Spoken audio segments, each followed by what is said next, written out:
Halo semuanya, perkenalkan nama saya Ana Agung Sagung Adelia Pelita Wijaya dengan NIM 24095111072. Pada video kali ini saya akan menjelaskan mengenai pasteurolosis. Langsung saja kita masuk ke materinya. Pasteurolosis. Pasteurolosis adalah penyakit menular yang disebabkan oleh bakteri Pasteurella multocida.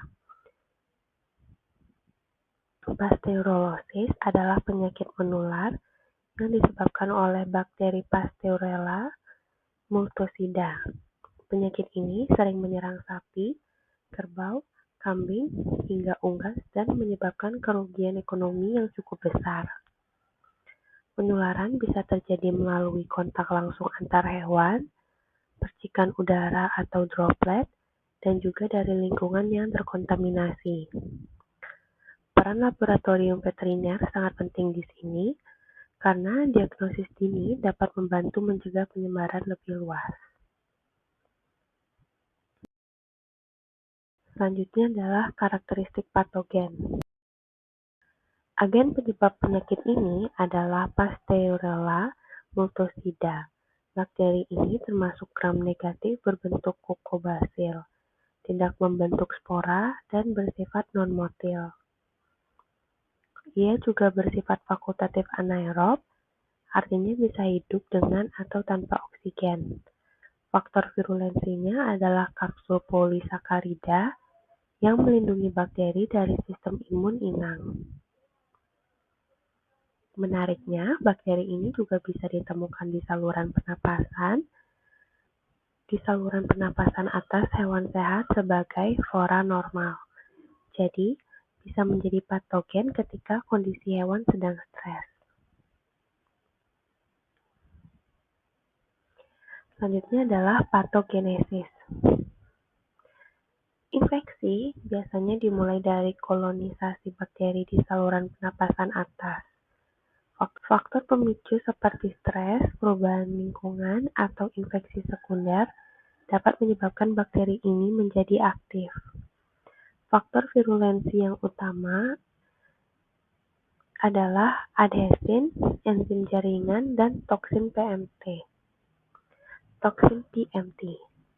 Ketiganya menyebabkan peradangan, edema, dan kerusakan jaringan paru. Selain itu, LPS dan toksin PMT juga menstimulasi respon imun berlebihan yang akhirnya memperparah kerusakan jaringan paru.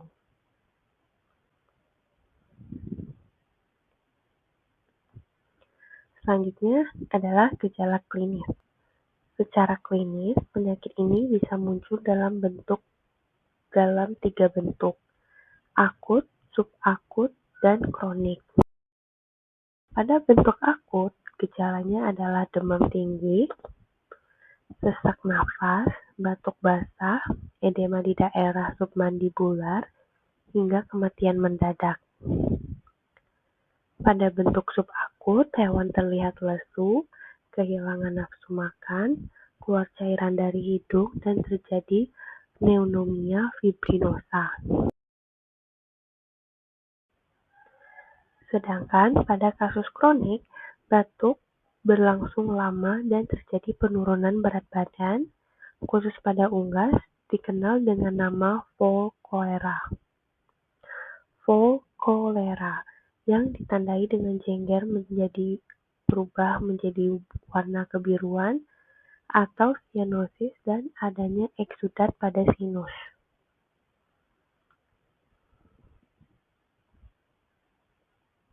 Selanjutnya adalah terapi. Pengobatan pasteurolosis dilakukan dengan pemberian antibiotik seperti oxytetracycline, enrofloxacin, atau kombinasi trimetoprim sulfamethoxazole. Selain itu, diperlukan terapi suportif seperti pemberian cairan elektrolit, antipiretik untuk menurunkan demam, vitamin, serta antiinflamasi non-steroid.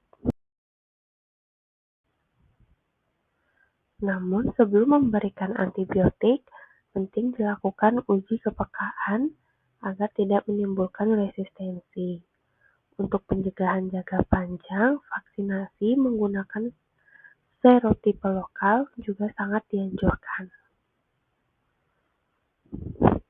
Kombinasi antara terapi, manajemen lingkungan, dan vaksinasi akan memberikan hasil yang paling efektif. Selanjutnya adalah pencegahan. Ada beberapa langkah pencegahan yang perlu dilakukan. Pertama, vaksinasi rutin dengan vaksin sesuai serotipe lokal. Kedua, penerapan biosecurity ketat seperti desinfektan kandang dan isolasi hewan baru. Ketiga, manajemen lingkungan yang baik dengan ventilasi cukup dan minim stres. Keempat, perbaikan nutrisi untuk meningkatkan daya tahan tubuh. Kelima, pemantauan dini dengan pemeriksaan rutin dan diagnosa laboratorium seperti PCR atau ELISA.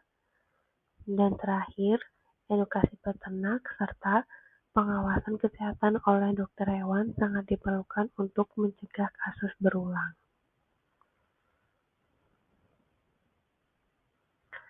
Baik, selanjutnya adalah kesimpulan.